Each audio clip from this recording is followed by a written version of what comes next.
We'll just wait for a couple of more minutes before we start the conversation of the day.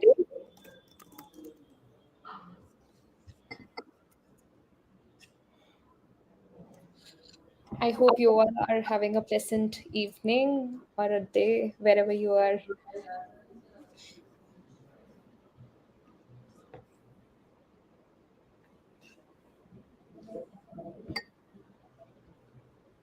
Please do grab a cup of coffee or tea um, before we start the session. Would be good to have something.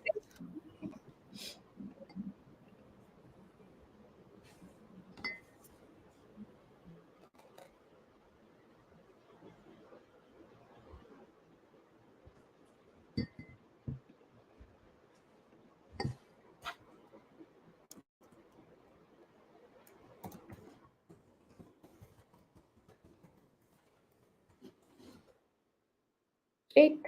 Let's start. Thank you so much, everyone, for joining in. Welcome to LambdaTest live webinar series on open source. Join us for an exciting month of open source as LambdaTest hosts 4 webinar series, one every week, dedicated to celebrating the power of open source. Explore the limitless opportunities, the possibilities, the collaborative spirit, and innovation that open source brings together to the world of technology. Do not miss out on this exciting opportunity to learn, connect, and contribute to the open source community. We are very excited to have you all here. Before we get started, I just want to mention that please use the comment tab to ask questions and show us encouragement with emojis. And let's introduce the speaker for today. We have with us Sparsh Kesri. Sparsh Kesri is a software developer specializing in full stack development. He's an open source enthusiast and has been a part of various programs, including GitHub externship. He has also interned at organizations like GitHub India, Red Hat, Government of India, and so on. He's actively involved in testing and QA community work as well.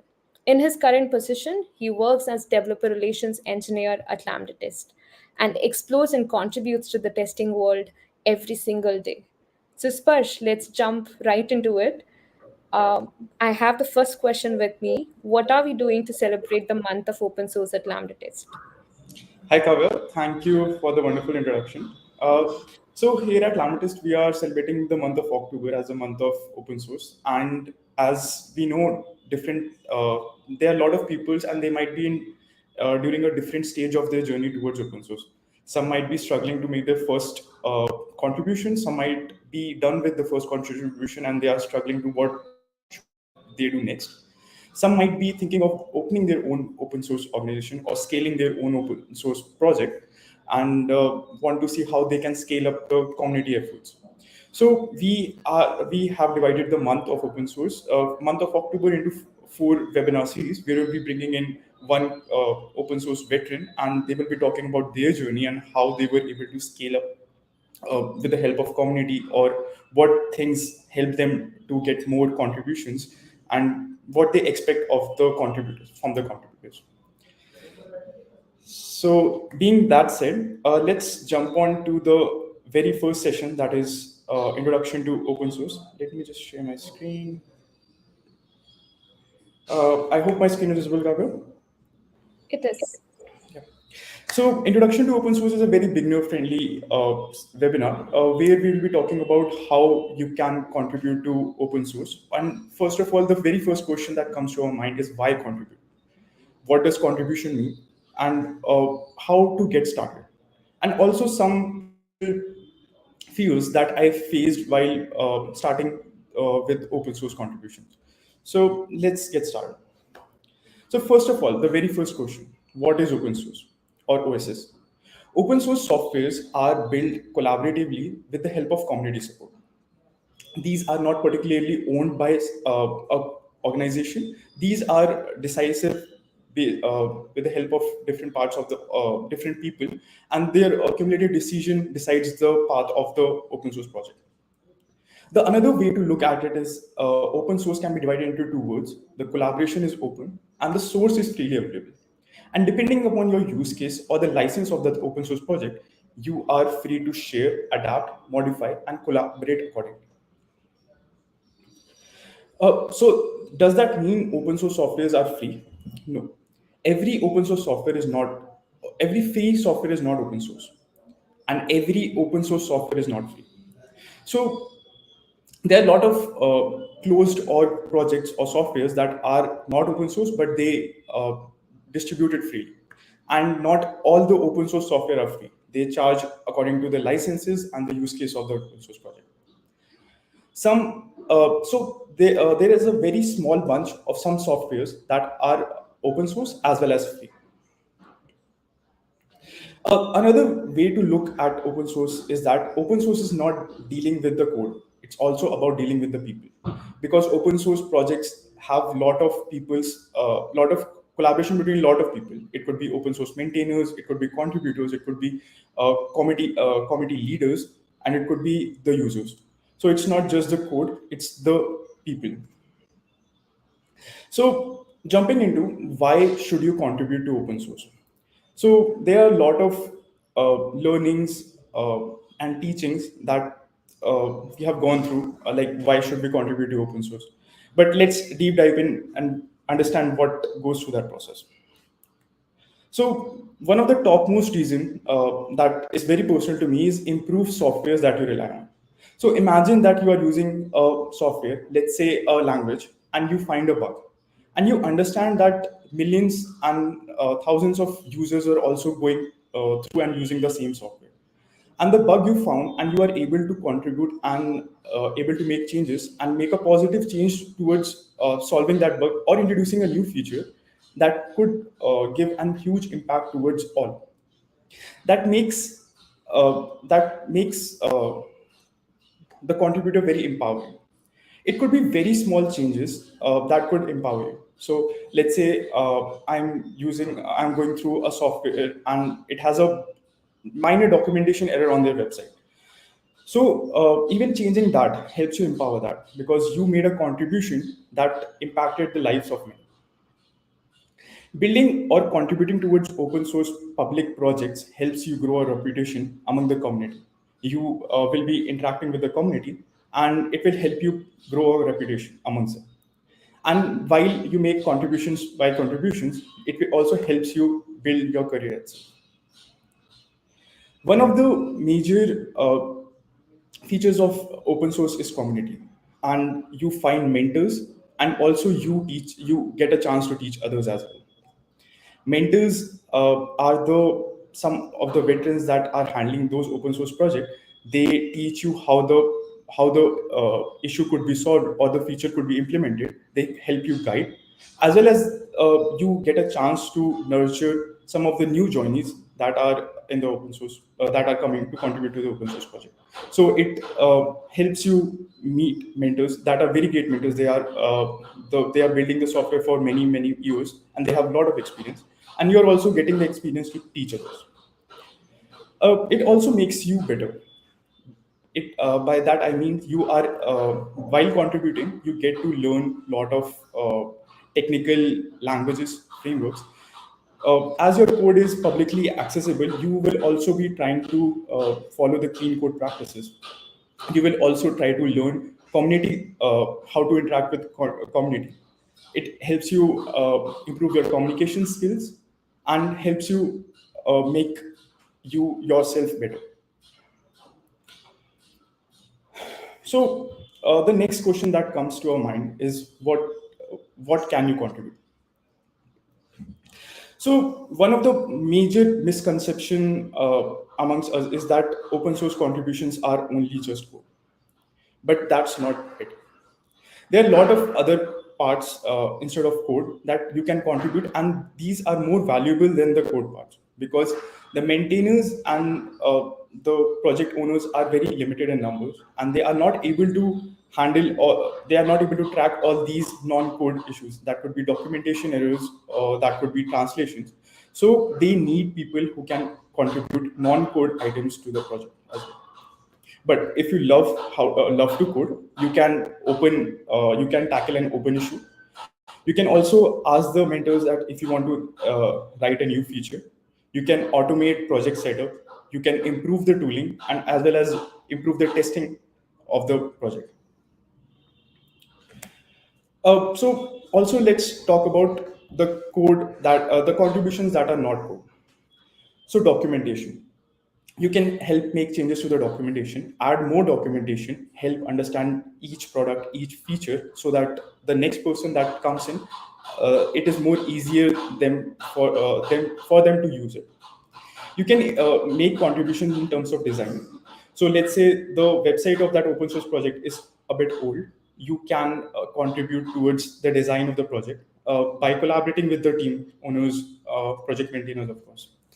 You can be part of the support team.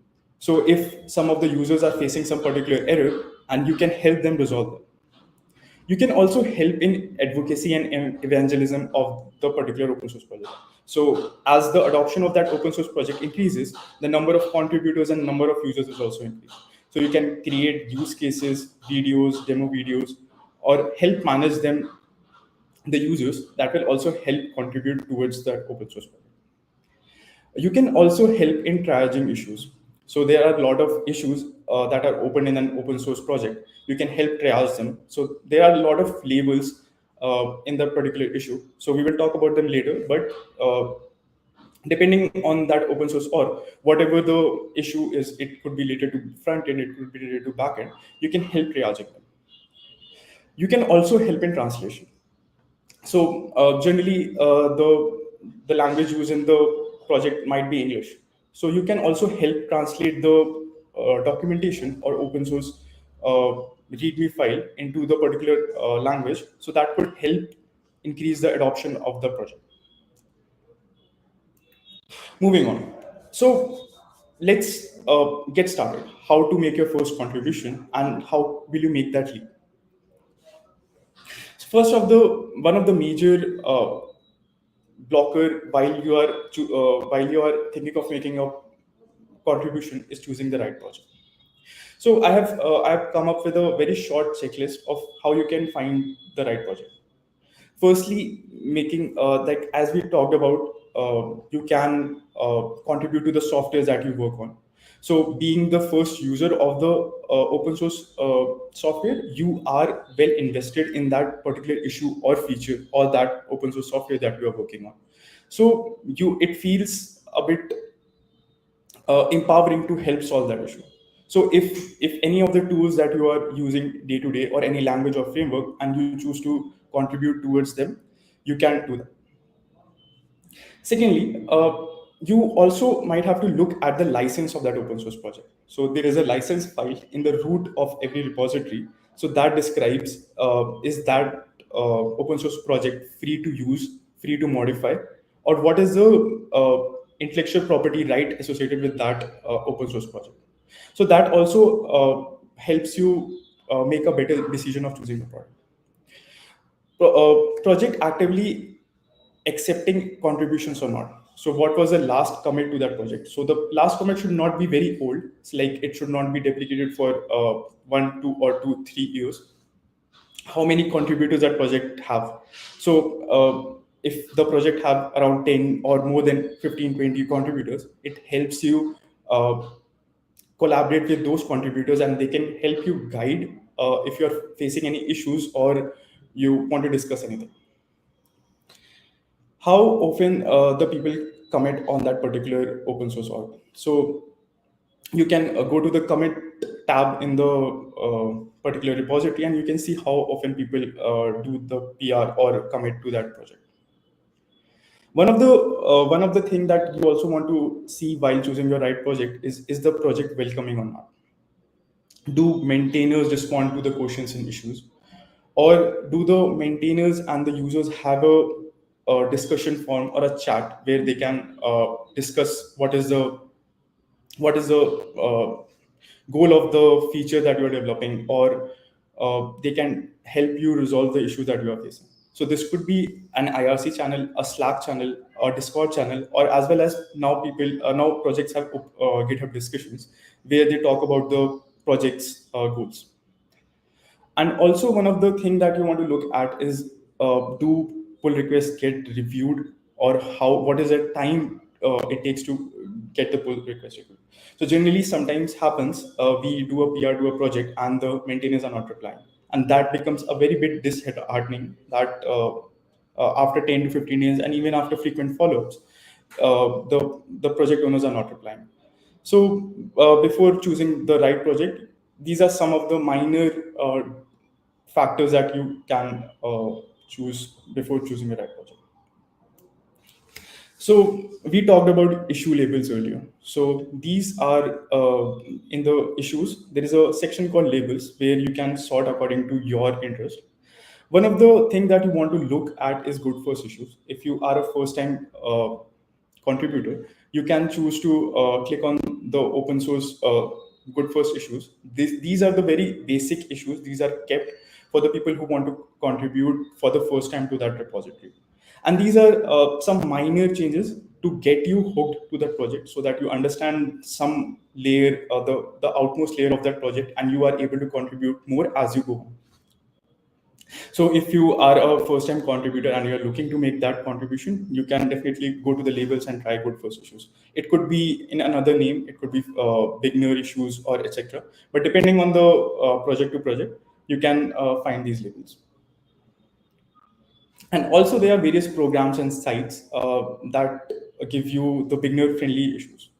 So one of the site is first timers only. First timers only have the list of all the for good first issues that are available in the org, and you can sort according to a language or particular framework that you are trying to look. Also, you might have come across Hacktoberfest. Hacktoberfest is a program that happens in October to promote open source contributions. So depending on your contributions, they reward you. The number of contributions get the most number of contributions get rewarded. So that also added a added benefit while you are making your contributions.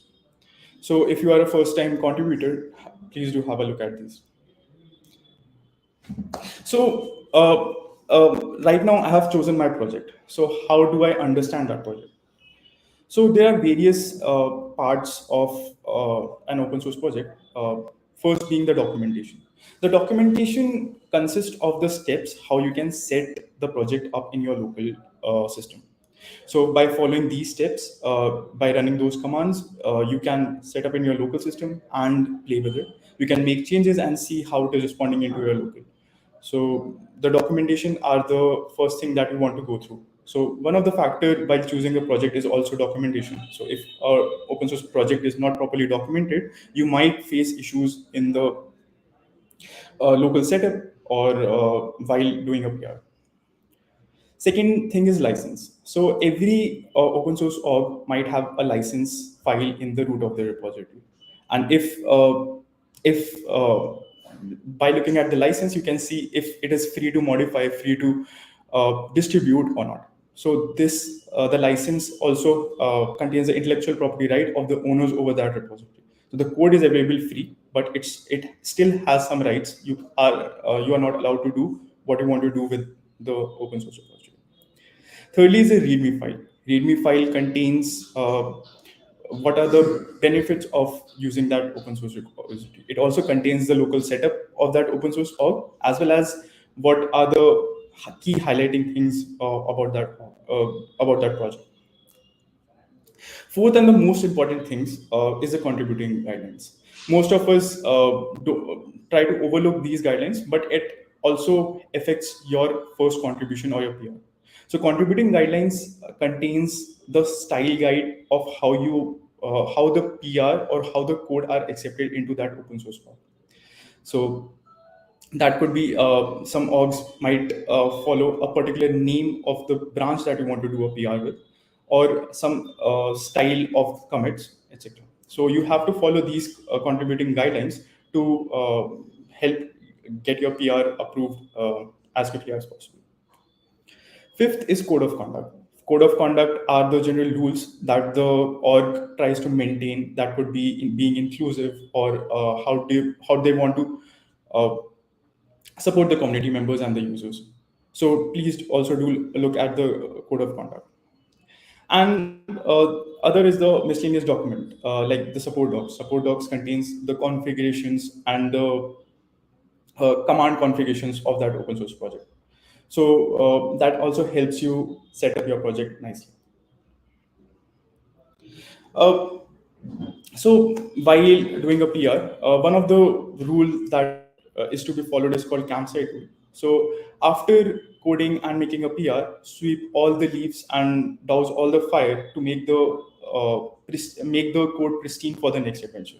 That means you have to make the code readable and delete all the unnecessary comments or white spaces, make it more as pristine as it was for you for the next adventure as well.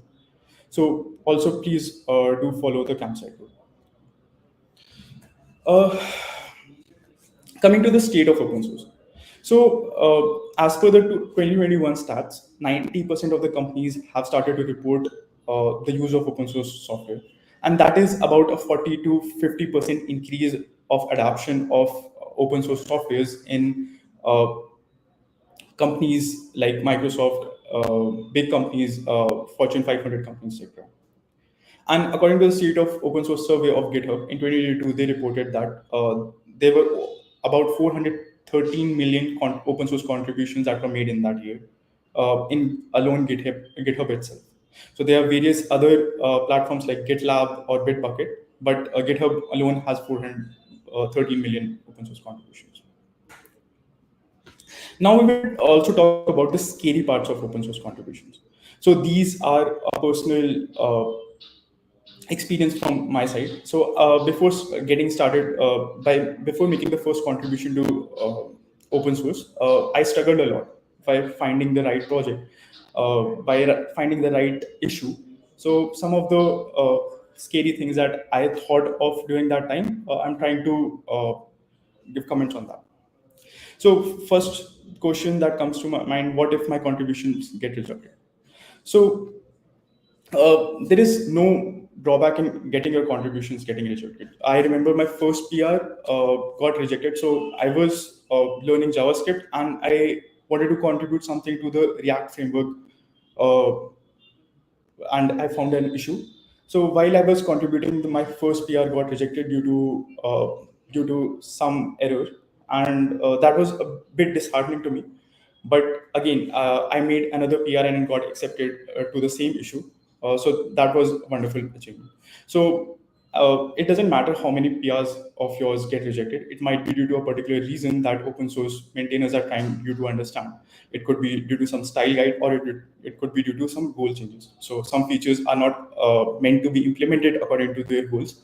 So depending on that, your contributions can be accepted or rejected. So before making your contribution, it's best to have a chat with your maintainers and ask them, I'm working on this issue, and this is my flow. This is how I'm going to solve this problem. Is it okay? Before spending your time on solving that problem. So uh, this makes your contribution and the hopes of the open source maintainer transparent, and you do not end up wasting time and get your contributions rejected. Secondly, was I was a very beginner, so I was not able to understand their code. So during one of the project, I was working with an natural language processing code, and I was not able to understand many parts of the code because I was not very too fluent in AIML. So, with the help of a maintainer, we were able to divide the whole problem into smaller chunks. So we were trying to build uh, basically a web page where you can write, and with the help of that NLP, it was able to check your grammar and your writing style. So we divided that whole project into some smaller chunks. How we are able to send the content of the user back to the NLP model, and how the results are getting back to the front end of the page. So my maintainer helped me a lot, and we divided it into smaller chunks, and this is how we were able to solve the problem. So don't be afraid of getting into the code. Just understand the problem and try to divide it into smaller chunks. Have a chat with your maintainer and try to explain them the problem with them, and they will help you with the solution. So it is a collaborative two-way process. Thirdly, is getting started with open source is overwhelming. So for me, as well as I have met a lot of college folks and even working professionals that they want to contribute to open source, but it is very overwhelming. How to find the right project, how to make the right contributions. Will my code will be judged? Uh, what if they don't like my code? So these uh, these thoughts do come to mind, but while making contributions and making contributions regularly, you are able to shape yourself. You are learning a lot of soft skills. You are able to collaborate with your maintainer. You are able to learn clean code practices, and this is how you improve yourself. This is how you improve your coding style, your coding practices, and you are able to collaborate better. So some of the seniors, while I was learning, said that just get started with it. So again, I would like to pass on the same advice to you. Just get started, and everything will sort itself out. So just don't lose hope. Try again and again, and you will become a more better contributor day by day, commits by commits. So that's about it from my side. We can take any Q&A questions that. Uh, Thanks so much, Sparsh. That was very insightful. So I have one question with me. I know that you have already covered it, but it would be great if you could share your insights on this. Can you share any initial challenges that you faced while contributing to open source, and how did you overcome it? uh, so one of the reasons that I contributed to open source was so I was learning JavaScript for the very first time, and I want to implement it. I wanted to know that I was able to contribute back to a project. So while I was building my own self smaller projects, I wanted to contribute to a bigger project and learn with it. So that was the first reason I chose to make an open source contribution. So that sort of validation that comes back from more learned folks from you helps you, empowers you. So while doing that, I came across React, a React framework that is maintained by Facebook. And there was an open issue that I thought was a beginner friendly issue, and I was able to contribute to it. I did make my contribution, but it got rejected due to some error that they faced during compilation. So I didn't run the whole test in that org, and it failed in their some of their CI/CD pipeline. So when they came back with the result, it was a bit disappointing. It was a bit embarrassing, but I again did a PR. The maintainers were very welcoming, and they motivated again and again. So even I did want to do a PR. I was embarrassed, but the maintainers tagged me twice for tries that you can make this changes. You can do a PR again. So that was quite welcoming, and that helped me. And again, I went on a journey on a different project. So this is how I learned and made friends. Great. Thanks, Sparsh. There is another question. So, how can someone with limited coding experience, right, get started with open source contributions? As we covered, uh, open source contributions are not just code. So it could be part of documentation that you want to fix. If you want part of, you can elaborate more to help the user onboarding better. So you can also provide use cases for that particular feature that can make lives of other developers easier. So these are all ways you can get contributed. And if you want to learn coding, uh, you will for making an open source contribution, you have to learn basics of Git. So this is similar how you will be able to learn more and more coding practices and make your contribution. So trying starting with one and making more and more comments. So that's the only. Yeah. Great, very interesting. So, the next question is, what are some popular open source projects that are out there, which beginners could, get started with? You have already covered how to find them, so it would be interesting to hear what are the some of the popular open source projects. So there are a lot of open source projects starting from languages. Let's say JavaScript, Python. These are also open source projects. You can, depending on your interest. So this is an additional work that you are going to do. So one of the driving factors is your interest. So any project that excites you. So it could be a project that excites you. You are using it day to day, and you are a user. So it you are invested in that project. So finding any project that is exciting to you, and you can just go and make your contribution. Or if you are a first time contributor, you can go search according to the first issues available. Yeah, So and you mentioned about finding the right project. How do one choose the right project based on their interest and skills? If you could expand on that. So let's say I was able to find. I am a user of a particular project or a tool or a framework, and that is built on a language that I know. So I can contribute. So I am technically capable of contributing to that project. So just I have to solve the problem that they are facing, and I will be able to contribute. So two three factors that go into choosing the project is it should be your technical skills. If you want to make a code commit, it should be your technical skills that you should know the language that they are working on, or you are willing to learn the language they are working on. So let's say it's on Java, you are willing to learn Java language and contributing.